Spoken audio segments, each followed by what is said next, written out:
இந்த பள்ளிவாசலும் கோயில், இந்த பள்ளிவாசலும் கோயில்னா சுருக்கமா இந்தியாவிலே பள்ளிவாசல்கள் இருக்கக்கூடாது அப்படிங்கிறது தான் அதனுடைய கருத்து. உங்களுடைய பாணிக்கே வருவதானாலும் 47க்கு பின்னாடி என்னென்ன நடந்துச்சு தெரியுமா? எத்தனை பள்ளிவாசல்களை நீங்கள் கோவில்களாக மாற்றினீர்கள். திருப்பி கொடுத்து விடுவதற்கு அவர்கள் தயாரா? எந்த காரணம் கொண்டும் வெகுஜனங்களாக இருக்கிற இந்து சமூகத்தை நாம் கோபிக்கவில்லை. அவர்கள் இந்த வேலையில இறங்கவும் இல்லை. மத வெறிபிடித்து அலைபவர்கள் மாத்திரமே இந்த வேலையில இறங்குறாங்க. எல்லா இந்துக்களும் இறங்கவில்லை. ஃபாரூக் ஷேர் ஜும்மா மஸ்ஜித் அப்படின்னு சொல்லி மிகப்பெரிய பள்ளிவாசல், ஹரியானால குருகிராம்ல இருக்கிற பள்ளிவாசல். இன்னைக்கு வரைக்கும் என்னன்னா மினாரா இருக்கு, பயங்கரமான மினாரா. குப்பா இருக்கிறது.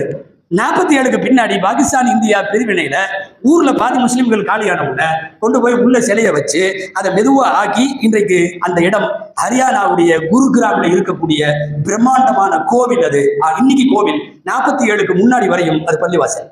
மினாரா கோவில் இருக்காது, ஆனா அங்க மினாரா இருக்கிறது, பயங்கரமான மினாராக்கள். அந்த மினாராக்களை சார்ந்து நீங்கள் யார் இருந்து அதை எடுத்திருக்கிறீங்க?